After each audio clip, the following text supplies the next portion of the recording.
بسم اللہ الرحمن الرحیم۔ السلام علیکم ورحمۃ اللہ وبرکاتہ۔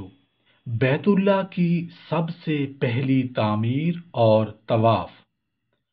بے شک پہلا گھر جو لوگوں کی عبادت کے لیے قائم کیا گیا وہی ہے جو مکہ مکرمہ میں ہے، مبارک ہے اور سارے جہاں والوں کے لیے باعث ہدایت ہے۔ حضرت ابو ذر رضی اللہ عنہ فرماتے ہیں کہ میں نے عرض کیا یا رسول اللہ صلی اللہ علیہ وآلہ وسلم، کون سی مسجد دھرتی پر سب سے پہلے قائم کی گئی؟ تو آپ صلی اللہ علیہ وآلہ وسلم نے فرمایا کہ مسجد الحرام۔ کہتے ہیں کہ میں نے پوچھا کہ اس کے بعد پھر کون سی؟ تو آپ صلی اللہ علیہ وآلہ وسلم نے ارشاد فرمایا مسجد اقصی۔ کہتے ہیں کہ میں نے پوچھا کہ دونوں میں کتنے عرصہ کا فرق تھا؟ تو آپ صلی اللہ علیہ وآلہ وسلم نے ارشاد فرمایا کہ 40 سال۔ جہاں پر نماز کا وقت آ جائے بس نماز پڑھ لو، وہی مسجد ہے۔ حضرت عبداللہ بن عمر بن العاص رضی اللہ عنہ روایت کرتے ہیں کہ اللہ تعالیٰ نے جبرائیل علیہ السلام کو حضرت آدم علیہ السلام اور حضرت حوا علیہ السلام کے پاس بھیجا۔ انہوں نے ان دونوں سے کہا کہ آپ دونوں میرے لیے ایک عمارت بنائیں، اور جبرائیل علیہ السلام نے ان دونوں کے لیے خط کھینچا، یعنی لکیر لگا دی۔ چنانچہ آدم علیہ السلام کھدائی کرنے لگے اور حضرت حوا علیہ السلام اس میں سے مٹی نکالنے لگی، یہاں تک کہ نیچے سے پانی آ گیا۔ ان کی طرف وحی کی، اب آپ اس کے گرد طواف کریں، یعنی چکر لگائیں، اور ان سے کہا گیا کہ آپ پہلے آدمی ہیں اور یہ پہلا گھر ہے۔ اس کے بعد صدیاں گزرتی رہیں، حتیٰ کہ نوح علیہ السلام نے اس کا حج کیا۔ اس کے بعد زمانے گزرتے رہے، حتیٰ کہ ابراہیم علیہ السلام نے اسی سے بنیاد اٹھائی۔ محمد بن کعب قرظی رضی اللہ عنہ روایت کرتے ہیں کہ حضرت آدم علیہ السلام نے حج کیا اور اس کو فرشتے ملے۔ انہوں نے کہا کہ آپ اپنے حج کے احکامات پورے کیجئے، ہم نے اب سے 2000 سال پہلے حج کیا تھا۔ عروہ بن زبیر رضی اللہ عنہ نے کہا کہ ہر ایک نبی نے حج کیا ہے، جتنے نبی گزرے ہیں، مگر وہ نبی جو ہود اور صالح علیہ السلام سے تھے۔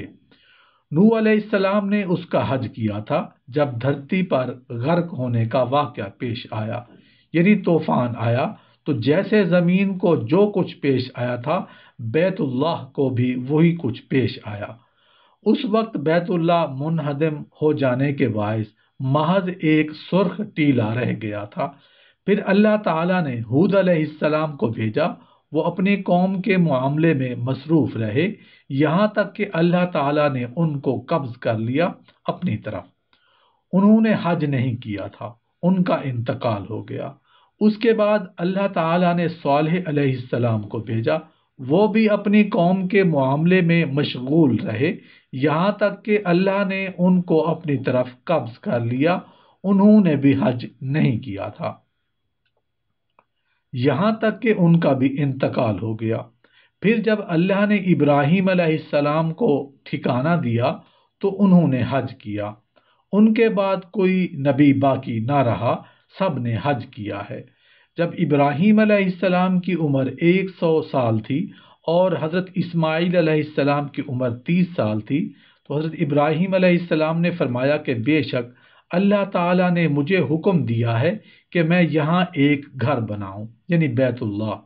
فرمایا کہ اس وقت بیت اللہ کی بنیادیں اٹھائی گئیں۔ فرمایا کہ اسماعیل علیہ السلام پتھر اٹھا کر لاتے تھے اور ابراہیم علیہ السلام دیواریں بناتے تھے، یہاں تک کہ دیوار اونچی ہو گئی تو وہ اس وقت پتھر لے آئے اور لا کر رکھ دیا۔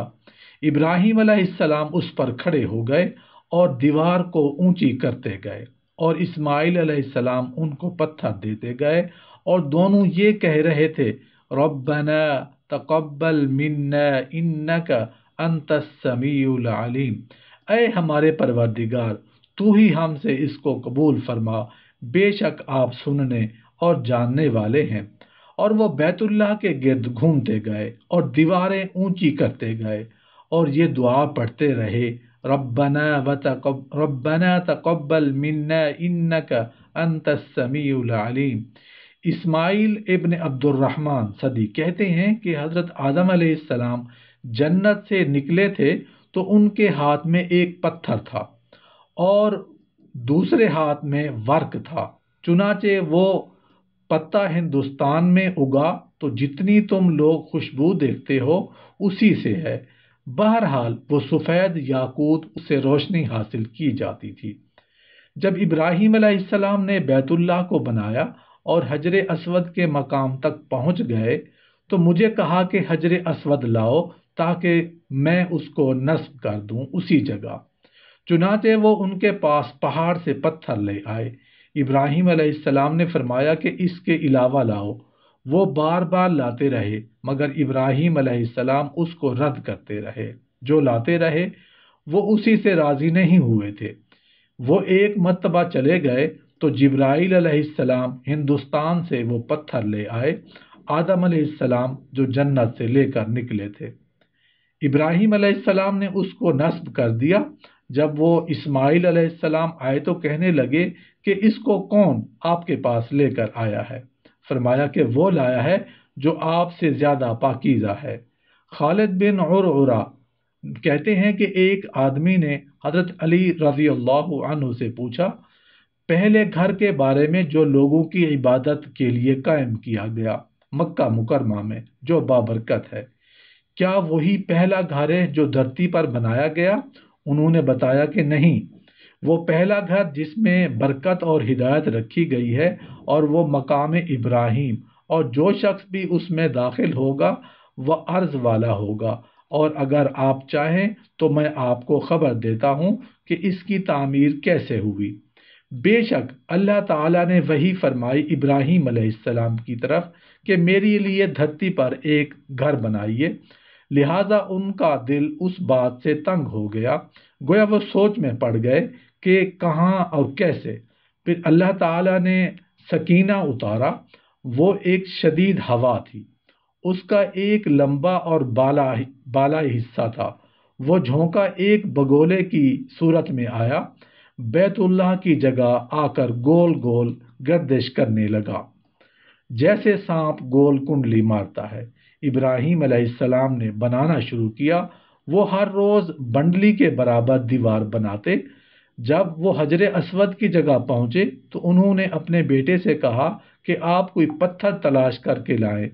انہوں نے اسی جگہ ایک پتھر ڈھونڈا اور اس کو والد کے پاس لے کر آئے، مگر انہوں نے آ کر دیکھا تو حجر اسود جڑا ہوا ہے۔ بیٹے نے والد سے پوچھا کہ یہ آپ کے پاس کہاں سے آیا گیا؟